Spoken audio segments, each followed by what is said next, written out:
की जेठानी मीरा की छोटी बहन अंजलि आने वाली थी। नेहा के विवाह को 8 साल हो गए हैं। अभी तक उसने अंजलि को नहीं देखा था, बस उसके बारे में सुना था। उसके विवाह के 15 दिन बाद ही मीरा ने ही हंसी हंसी में एक दिन नेहा को बताया था, अनिल तो दीवाना था अंजलि का। अगर अंजलि अपने करियर को लेकर गंभीर ना होती तो आज तुम्हारी जगह अंजलि ही मेरी देवरानी होती। उसे दिल्ली में एक अच्छी जॉब का ऑफर मिला तो वह प्यार मोहब्बत छोड़कर दिल्ली चली गई। उसने यहीं हमारे पास में रहकर ही तो एमबीए किया था। अंजलि शादी के बंधन में जल्दी नहीं बंधना चाहती थी। तब माँ जी और बाबूजी ने तुम्हें पसंद किया। देवर जी तो मान ही नहीं रहे थे। फिर ये विवाह के लिए कैसे तैयार हुए? नेहा ने पूछा था। जब अंजलि ने विवाह करने से मना कर दिया, माँ जी के समझाने पर बड़ी मुश्किल से तैयार हुए थे। नेहा चुपचाप अनिल की असफल प्रेम कहानी सुनती रही। रात को ही अंजलि का फ़ोन आया था। उसका लखनऊ तबादला हो गया था। वह सीधे यहीं आ रही थी।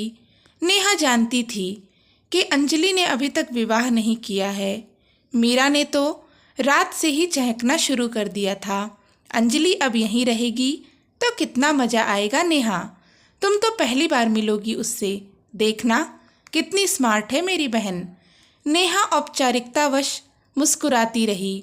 अनिल पर नजरें जमाए थी, लेकिन अंदाजा नहीं लगा पाई कि अनिल खुश है या नहीं।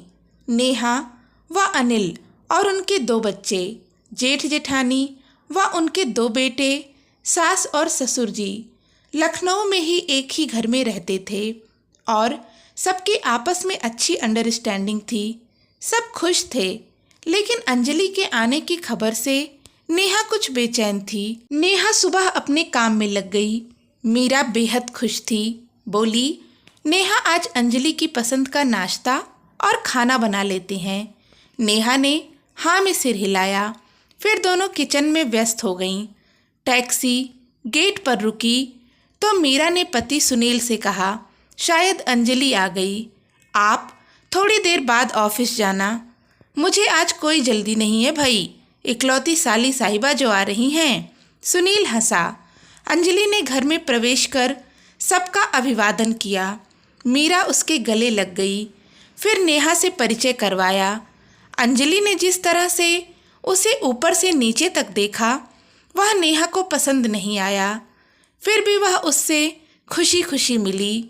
जब अंजलि सबसे बातें कर रही थी तो नेहा ने उसका जायजा लिया।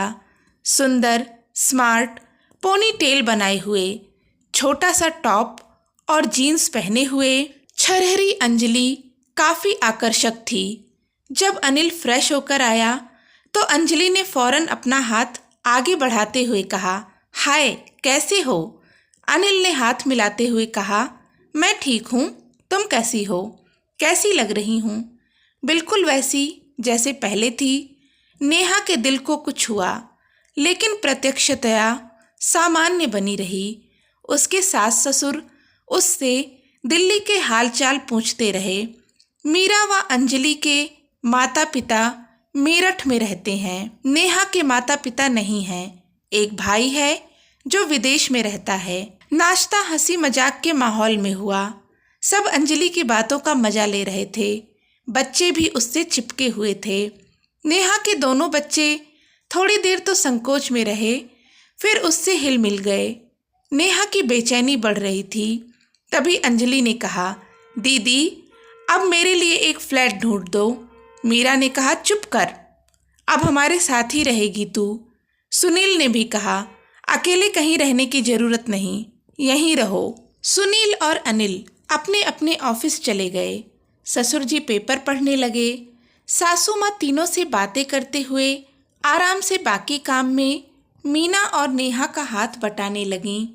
नेहा को थोड़ा चुप देखकर अंजलि हंसते हुए बोली, नेहा क्या तुम हमेशा इतनी सीरियस रहती हो?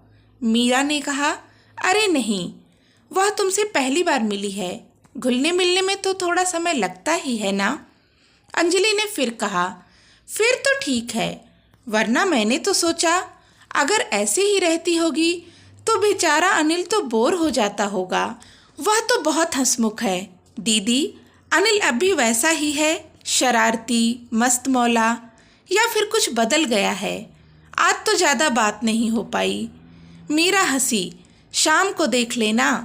नेहा मन ही मन बुझती जा रही थी। लंच के बाद अपने कमरे में थोड़ा आराम करने लेटी तो विवाह के शुरुआती दिन याद आ गए। अनिल काफ़ी सीरियस रहता था, कभी हंसता बोलता नहीं था, चुपचाप अपनी जिम्मेदारियां पूरी कर देता था। नवविवाहितों वाली कोई बात नेहा ने महसूस नहीं की थी। फिर जब मीरा ने अनिल और अंजलि के बारे में उसे बताया तो उसने अपने दिल को मजबूत कर सबको प्यार और सम्मान देकर सबके दिल में अपना स्थान बना लिया। अब कुल मिलाकर उसकी गृहस्थी सामान्य चल रही थी। तो अब अंजलि आ गई। नेहा अपने बच्चों को होमवर्क करा रही थी कि अंजलि उसके रूम में आ गई। नेहा ने जबरदस्ती मुस्कुराते हुए उसे बैठने के लिए कहा तो वह सीधे बेड पर लेट गई। बोली, नेहा, अनिल कब तक आएगा? 7 बजे तक, नेहा ने संयत स्वर में कहा। उफ, अभी तो 1 घंटा बाकी है। बहुत बोर हो रही हूँ। चाय पियोगी? नेहा ने पूछा। नहीं, अनिल को आने दो, उसके साथ ही पीऊंगी। नेहा को अंजलि का अनिल के बारे में बात करने का ढंग अच्छा नहीं लग रहा था, लेकिन करती भी तो क्या, कुछ कह भी तो नहीं सकती थी। अनिल आया तो अंजलि चहक उठी। फिर ड्राइंग रूम में सोफे पर अनिल के बराबर में बैठकर ही चाय पी। घर के बाकी सभी सदस्य वहीं बैठे हुए थे। अंजलि ने पता नहीं कितनी पुरानी बातें छेड़ दी थीं। नेहा का उतरा चेहरा देखकर अनिल ने पूछा, नेहा, तबीयत तो ठीक है ना? बड़ी सुस्त लग रही हो। नहीं, ठीक हूँ। यह सुनकर अंजलि ने ठहाका लगाया। बोली, वाह अनिल, तुम तो बहुत केयरिंग पति बन चुके हो।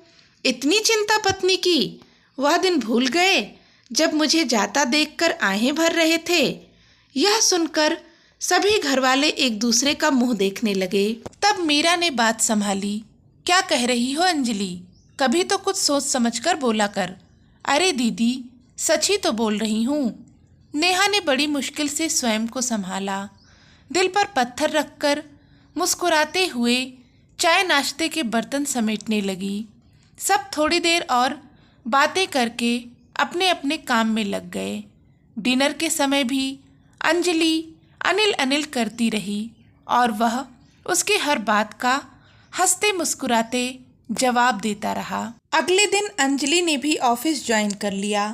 सबके ऑफिस जाने के बाद नेहा ने चैन की सांस ली। अब कम से कम शाम तक तो वह मानसिक रूप से शांत रहेगी। ऐसे ही समय बीतने लगा। सुबह सब ऑफिस निकल जाते, शाम को घर लौटते, पर रात के सोने तक अंजलि अनिल के इर्द गिर्द ही मंडराती रहती। नेहा दिन ब दिन तनाव का शिकार होती जा रही थी। अपनी मनोदशा किसी से शेयर भी नहीं कर पा रही थी। किसी से कुछ कहकर वह स्वयं को शक्की साबित नहीं करना चाहती थी। तो क्या अंजलि और अनिल की बढ़ती हुई नज़दीकियां नेहा का घर तोड़ देंगी? क्या होगा इसका अंजाम? जानने के लिए देखिएगा कहानी का दूसरा पार्ट। कहानी आपको पसंद आई हो तो प्लीज़ इसे लाइक और शेयर ज़रूर कीजिएगा और चैनल पर नए हैं तो सब्सक्राइब भी कर लें। धन्यवाद।